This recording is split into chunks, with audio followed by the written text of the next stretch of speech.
Welcome, welcome. This is Solange Ellen, and I'm here with Donna Markwell, and we're recording a little True News update from Nadri Nation, Sandy Creek, South Australia.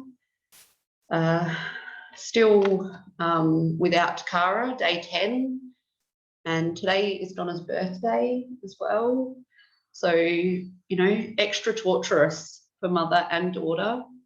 It's one of TK's friends' birthday today as well, and her friend doesn't even know that she's been taken yet. Her parents can't bring themselves to tell her. They don't want to ruin her birthday. And her friend probably just is wondering, where TK is and why she hasn't heard from her. So all of us that, know TK and love TK are grieving having been cut off from all communications. Her grandparents have not been able to speak to her in 10 days, and there is no excuse for that. There's no excuse. There's no good reason for it. It's just cruelty. It's child abuse, and the DCP Noarlunga, Joyce Clark, are responsible for that. Oh. We've got paperwork through. We've got all the lies through that they present to court. All their unsubstantiated facts that they just keep passing as facts so many times, the repetition of, and what is it, the blah blah has serious concerns,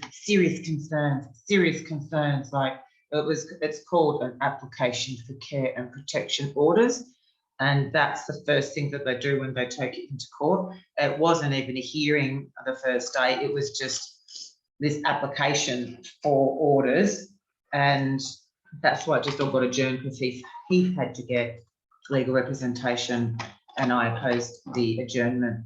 So we're left with a 23rd of November court date and no contact, still no contact. Yeah, so Donna and I had the very sickening task yesterday of reading through the application for care and protection orders and just, reading through all their lies and distortions and every little bit of dirt that they could possibly find and twist to try to justify their completely unjustifiable theft of Takara. And part of what was in there was little snippets of, what Takara has said for herself when she's been interviewed. And I wanted to read a little bit of that. So this is when they took her on the 28th of October, and they holding her and interviewing her at the Christie's Beach police station. Takara spoke very positively of her mother and stating that she was the best mother and that there was nothing that she would change about her mother or her life. When asked about her day-to-day life, Takara discussed that she spends time with her mother, plays with her pets, does school, and repeats this several times before going to bed. They kept grilling Takara about all sorts of things. And what about food and shopping? Yeah. She couldn't name everything that she eats off. Oh, yeah, but she had dirty fingernails and she was overly compliant.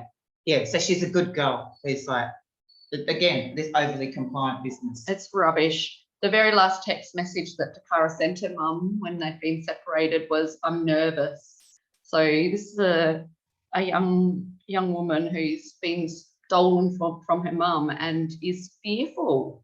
She's with strangers and now they're grilling her because they're pretending they care about her. Anyway. They took her to the hospital. They took her to Flinders. And so all their concerns that she's underweight and this, that, and the other. Oh, gee, Flinders said she's absolutely fine. Yeah, she all clear from Flinders Hospital. Totally clean bill of health. Yeah. So Takara reverted to talking about her family and how much she loves them and how lucky she was to have them. In conversations with Takara throughout the day, Takara fluctuated between being upset and confused and being chatty and friendly with the departmental workers. Takara was of the view that Miss Markwell, they never say mother, they don't call Donna her mother, they call her Miss Markwell always. Takara was of the view that Miss Markwell was safe, and the department asked Takara what her understanding of safe meant. Takara explained that it was about people that look out for you, people who protect you and do not spread rumours, and appeared to revolve around a community that did not specifically focus on Miss Markwell. So Takara trusts our community to look after her. So we better get our shit together.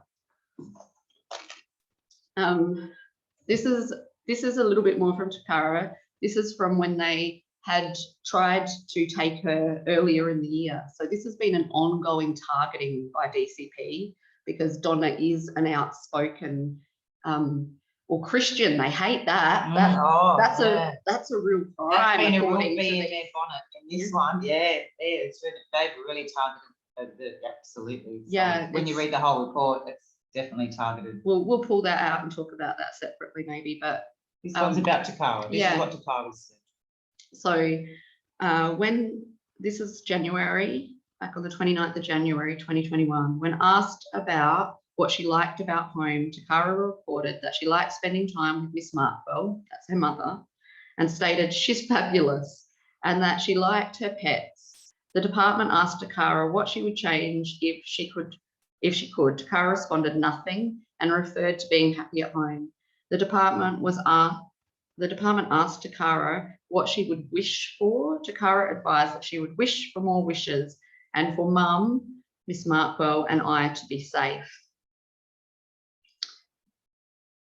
So, you know, if they were actually listening to Takara, she would be with her mum right now, and they would be celebrating her mum's birthday and her friend's birthday, and they would be, you know, happy and safe together. But instead, it's day 10 of this state-sanctioned abduction and hostage holding, and no one knows where she is. None of her family and friends know where she is or who she's with. And Takara has had no contact with anyone she knows and loves. She's being held by strangers. And they're operating a fraudulent corporation that operates for profit. These are all people that are paid to take these children. It's really big business. It's disgusting. And we as a community need to say that's enough now. We need to involve ourselves in having an honest look at what's really going on and holding these system workers to account, not just blindly trusting that if they've made these claims, if someone makes claims against other people, you shouldn't just assume that they're true. You know, you have to look into it. And there's a lot of people that, you know, could be either shutting their gossiping mouths or they could be supporting Donna and Takara. Even anyone that doesn't actually like Donna, that's fine. You don't have to like Donna. Think about Takara. I don't have to. Just as long as they listen, it's all right. We've got the department, DCP Community Audit Team. And this is the audit team that I'm working with now with Leaf Masters, People's Alliance for Rule of Law.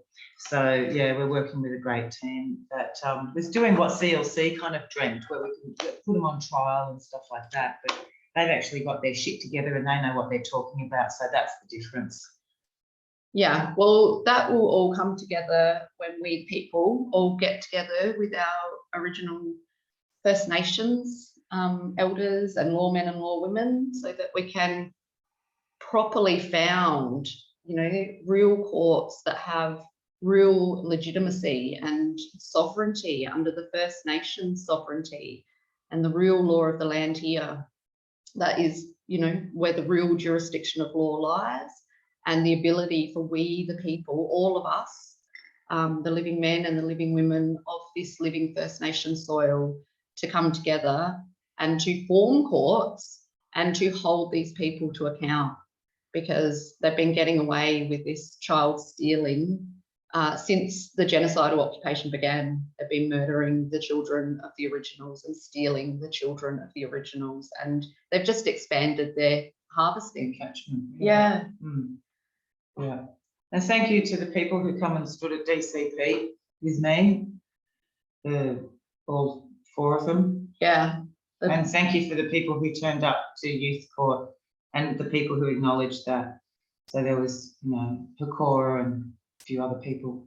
Thanks. Yeah, those of you that are actually putting your energy and your support behind Takara and Donna, Thank you. yeah, we're really grateful for you. We appreciate it. We know we've got some close friends, you know.